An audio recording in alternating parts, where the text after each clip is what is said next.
इस वीडियो में हम आपको बताने जा रहे हैं कि शेर सिंह राणा हाई सिक्योरिटी वाली देश की सबसे सुरक्षित जेलों में से एक दिल्ली की तिहाड़ जेल से कैसे भागे। लेकिन उससे पहले देश की बहुत बड़ी आबादी को ये बताना भी जरूरी है कि आखिर शेर सिंह राणा कौन थे।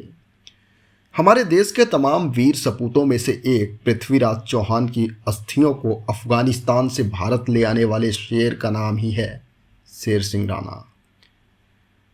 राणा जेल कैसे पहुंचे, जेल से कैसे और क्यों भागे, अपनी फरारी के दौरान वो कहाँ कहाँ रहे, इन सब बातों का जवाब देंगे। उससे पहले एक बार शेर सिंह राणा के बारे में जान लेते हैं। शेर सिंह राणा का जन्म रुड़की उत्तराखंड में हुआ था।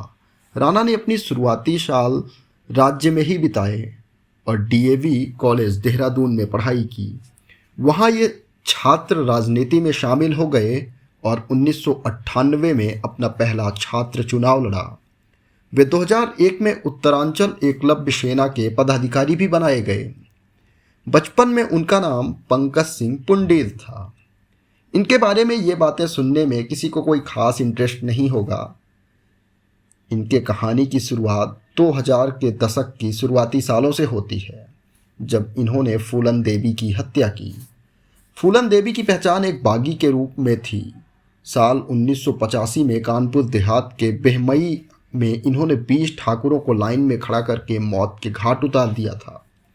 फूलन ने खुद के अपहरण और बलात्कार का बदला लेने के लिए ऐसा किया था।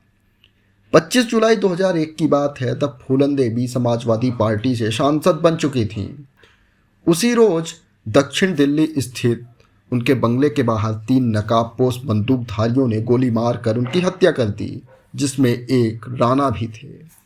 प्रेस कॉन्फ्रेंस में शेर सिंह राणा अपने कबूलनामे में दावा किया कि यह हत्या 1981 में बेहमई नरसंहार का बदला लेने के लिए की गई थी। खैर, जुलाई 2001 में फूलन देवी की हत्या के 2 दिन बाद शेर सिंह राणा ने सरेंडर कर दिया। उन्हें दिल्ली की एक उच्च सुरक्षा वाली तिहाड़ जेल ले जाया गया, लेकिन 17 फरवरी 2004 को वह जेल से भाग गए। उनका भागना किसी फिल्म की स्क्रिप्ट की तरह रहा, जिसे पुलिस वाले की नाकामी कहें, राणा का तेज दिमाग या फिर शेर शाह की किस्मत। 17 फरवरी 2004 के दिन शेर सिंह राणा की कोर्ट में पेशी होनी थी। उन्हें जेल से अदालत में पेश होना था। उनके संदीप नाम के एक साथी ने पुलिसकर्मी का वेश बनाया और राणा को हरिद्वार कोर्ट ले जाने का नाटक किया। इस पूरी स्क्रिप्ट में कुछ लोग नकली पुलिस वाला और वकील बनकर राणा को तारीख में ले जाने की बात कहकर जेल प्रशासन से उन्हें बाहर निकालने गए। ये सब ऐसा हो रहा था जैसे किसी फिल्म की शूटिंग चल रही हो।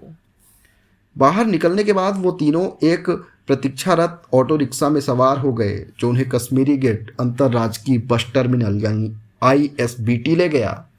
वहाँ बस पकड़कर राणा मुरादाबाद पहुँचे, दाढ़ी बनवाई और एक होटल में रुके। वहाँ शेर सिंह राणा ने अपने रिश्तेदारों से मुलाकात की और करीबन 1 लाख रुपए कैश लेकर झारखंड रवाना हो गए।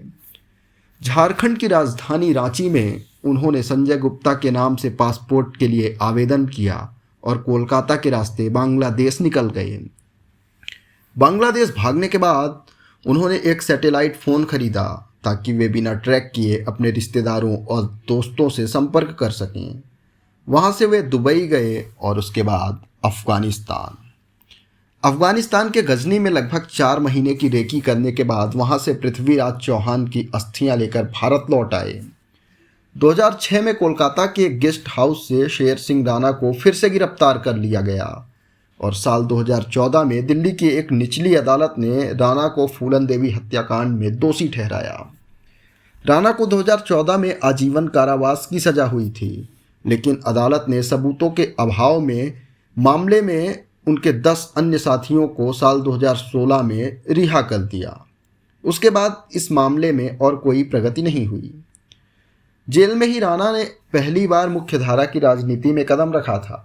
उन्होंने 2012 के उत्तर प्रदेश विधानसभा चुनाव में जेवर से एक निर्दलीय प्रत्याशी के रूप में चुनाव लड़ा, लेकिन असफल रहे और उसी समय के आसपास एक संस्मरण जेल डायरी तिहाड़ से काबुल कांधार तक भी लिखा।